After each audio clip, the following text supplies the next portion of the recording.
ঈদের জন্য আমরা রাখছিলাম, ঈদের জন্য বেচা কেনার জন্য নিয়ে আসছি, কিন্তু হাটে নিয়ে আসার পরে এখন গরুর দাম 2,10,000 চাচ্ছি। সেক্ষেত্রে এখন গরুর দাম খুবই কম হচ্ছে। আমাদের যে দাম হচ্ছে সেটা আমাদের খাবারের দামই উঠতে পারছে না। আসলে 2 লাখ বেচে তো আমাদের কোন রকম চালান বাঁচবে, আর 1,70,000 পর্যন্ত দাম হচ্ছে।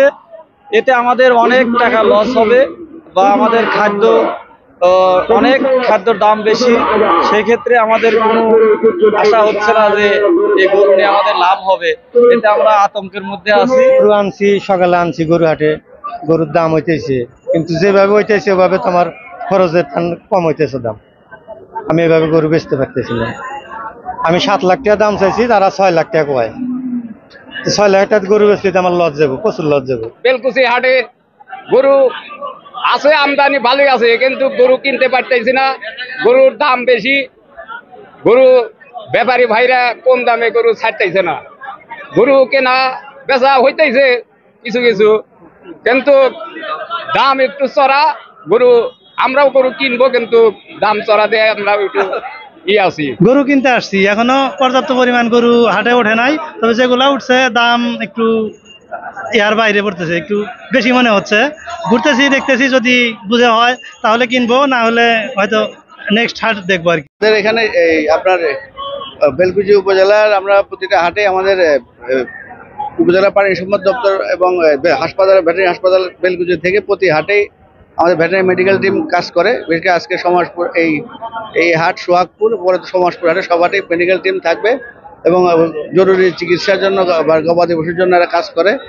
আমাদের প্রায় উপজেলায় প্রায় 50,000-এর মতো আমাদের গরু বছর আছে কোরবানির যোগ্য, এবং তার 40%-এর মতো বাইরে চলে যাবে। সবাই অলরেডি ঢাকা বিভিন্ন জায়গায় রপ্তানি হবে, আর এখানকার বাদবাকি গরু এখানকার লোকাল মানুষের চাহিদা পূরণ হবে। আমাদের আজকের এই সোহাগপুর বাজারে আমাদের উপজেলা প্রাণী সম্পদ দপ্তর ও ভেটেরিনারি হাসপাতালের উদ্যোগে আমরা মেডিকেল টিম বসিয়েছি, এবং আমাদের বেলকুচি উপজেলায় যে গুরুত্বপূর্ণ হাটগুলো রয়েছে প্রত্যেকটা হাটেই আমাদের ভেটেরিনারি মেডিকেল টিম থাকবে এবং জরুরি সেবা দিবে।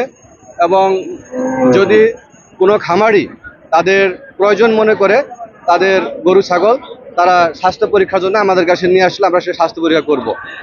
আর আমাদের এই উপজেলায় এবছর প্রায় 50,000 কোরবানিযোগ্য গরু রয়েছে, এবং এর বিপরীতে আমাদের চাহিদা রয়েছে 25,000-এর মতো। যদিও 40% গরু ছাগল আমাদের অন্যত্র বিভিন্ন পাইকারের মাধ্যমে বিক্রি হয়ে যায়, তারপরেও আমাদের যে গরু ছাগল প্রস্তুত রয়েছে, আশা করি আমাদের এই উপজেলায় কোরবানির জন্য আমাদের পশুর কোনো ঘাটতি হবে না। আমাদের এই সিরাজগঞ্জ বেলকুচি সোহাগপুর হাট ঐতিহ্যবাহী একটি বিশাল গরু ছাগলের হাট। এখানে সারা বাংলাদেশের ম্যাক্সিমাম জায়গা থেকে লোকজন আসে, উত্তরবঙ্গ থেকে বেশি আসে। আমাদের হাটের সুযোগ সুবিধা আছে, আমরা আজকে হাটের জন্য যেমন পশুদের যদি কোনো প্রকার রোগ ব্যাধি হয় তাহলে আমাদের ডাক্তার এখানে রাখা আছে, পশু হসপিটাল থেকে লোকজন আসছে, এবং ব্যাপারীদের থাকা খাওয়ার ব্যবস্থাও করে রাখছি।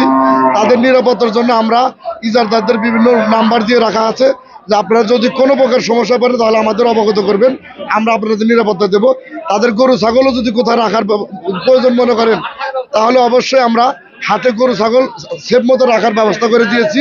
আমরা লাইটিংয়ের ব্যবস্থা করে দিয়েছি, এবং আমরা তাঁবুরও ব্যবস্থা করে দিয়েছি, এবং হাটের ভিতরে সকলকে নিরাপত্তার জন্য আমরা বিভিন্ন সাইডে লোকজন সেট করে দেওয়া আছে, তাদের যেন কোনো প্রকার বিঘ্ন না ঘটে সেজন্য আমরা পাহারাদার এবং চকিদার থেকে শুরু করে বিভিন্ন লোকজন আমার হাটের ভিতরে সেট আপ করা আছে।